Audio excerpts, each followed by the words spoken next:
Let's say it together now. Rotten Tomatoes does not review movies.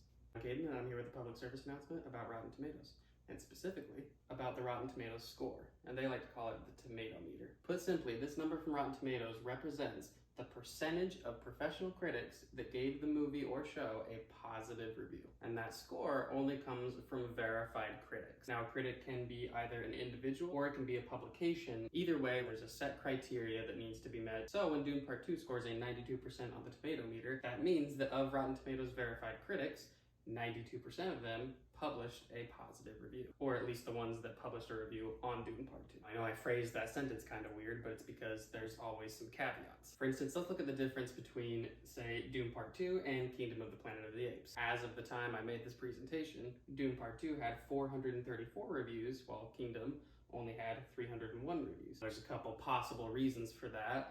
One might just be that Dune Part 2 had a little bit more hype around it, so more publications and individual critics out there reviewed it. Another explanation is just that Dune Part 2 has been out a little bit longer. Rotten Tomatoes continues adding critic scores well after the movie has come out. Why do they do this? I don't know. How do I know they do this? Because Paddington 2 had a perfect 100% Rotten Tomatoes score for 3 years, 4 months, and 16 days, which it deserved. Then on January 12th, 2018, some dingus that was a Rotten Tomatoes verified movie critic saw an opportunity to generate clicks and gave Paddington 2 a negative review, resulting in it dropping to 99%. And the injustice still haunts me to this day. So again, when we see that the recent Godzilla Kong movie got 54%, that just means that of these 240 reviews, 54% of them are positive. So the question then becomes, what's the criteria for a review being positive or negative? Well, that's where things get a little dicier. So here's a sample of 4 of the different critic reviews for Godzilla Kong. As you can see, Ollie Richards and Wendy Ide, I hope I'm saying that correct, scored their movies on a scale of 1 through 5. So Wendy gave it a 2 out of 5 and Ollie gave it a 3 out of 5. He liked it a little bit more than Wendy. And he even points out, if you want to see massive creatures leveling cities, that's exactly what you'll get. Now, the way that I interpret that review is that Ollie is saying, as long as you know what this movie is and you're meeting it on its own terms, then you'll probably enjoy it. Wendy, on the other hand, says it has no meaning and no modicum of thought. She's clearly a lot more critical. But both of these reviews are categorized as negative. Rotten Tomatoes doesn't allow for a whole lot of nuance when they assess a review. It's either positive or negative. It's one or the other. And with that kind of system, you can see how Ollie's review, a 3 out of 5, sort of talks about different audience expectations, could really go either way. And then you have other critics using an entirely different kind of scoring system. Adam Graham's over here giving a letter grade of C-. And up here, Shirley doesn't have a scoring system at all. She's just writing about the movie. Which, frankly, is the form that most professional movie critique comes in.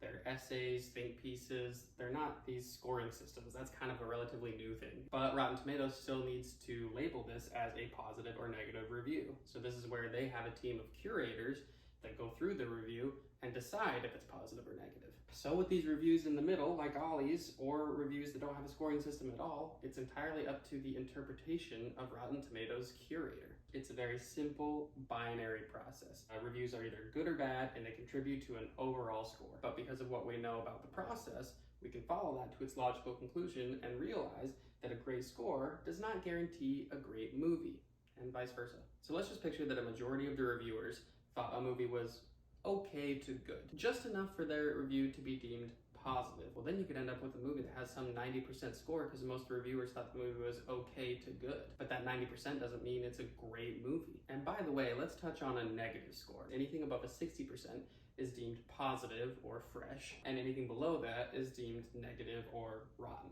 And it's so easy for us to look at scores like 49% and think it's such a bad thing. You know, most of us went to school and had all our assignments graded on a scale like this, and a 49% would have been horrible in school.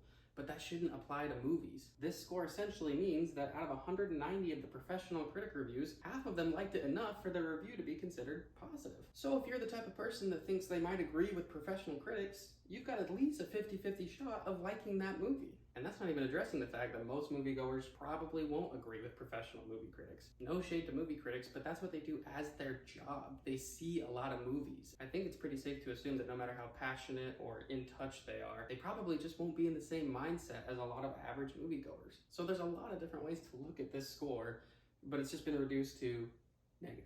And I can already hear some people saying, yeah, I don't like professional critics. That's why I only pay attention to the audience score.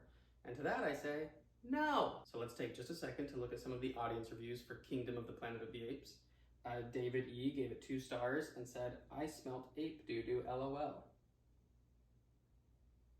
I didn't have to scroll far to find this, it was at the top. And it's a verified review. I had to select that option, which means the default option is essentially just internet comments. Okay, I know, just because one of the audience reviews was done doesn't mean they all are. But we should not be assuming the Rotten Tomatoes audience score is a good representation of average moviegoers. Because let's break down what that audience score really is. It's the percent of people who, 1, have a Rotten Tomatoes account, 2, took the time to log on and go and leave a review, and 3, the review was positive. Now, if you have a Rotten Tomatoes account and you regularly go leave audience reviews, good for you. I think that's great. Make your voice heard.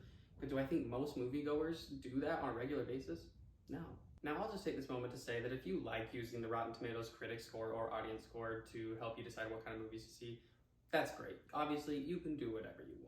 But I do think that most moviegoers should understand what exactly that data is saying, because the Rotten Tomatoes score is being used more and more as a marketing tool to get your butt in a theater seat. And when I see things like this, I can't help but look at the comments, and I know internet comments are not always the best representation of society, but I can't help but notice how many people think this score is just Rotten Tomatoes reviewing the movie. So we'll say it together one more time. Rotten Tomatoes does not review movies. So who can you rely on to know what to see?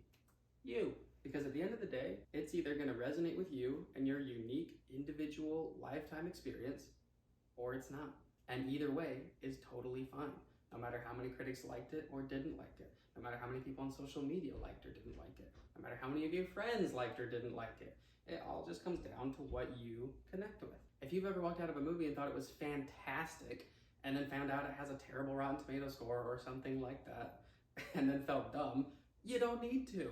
Art is subjective, and if you connected with it, then it already has inherent meaning to you, and maybe to other people too, if you go and share why you're passionate about a thing. That's the greatest thing about art, is it can spark something in somebody, and then they spread that spark to other people. There's so many movies that came out and weren't received well by critics or audiences at the time, but gained a following later on. And it also goes the other way around. Just because a bunch of critics or award shows or people on social media are loving a movie, it doesn't mean you have to. It doesn't mean you're dumb if it doesn't connect with you the way it does with them. Don't be a hater just to be a hater. Don't be annoying about it. But at the same time, if you really just didn't vibe with the movie, then you don't need to force it, and that's okay.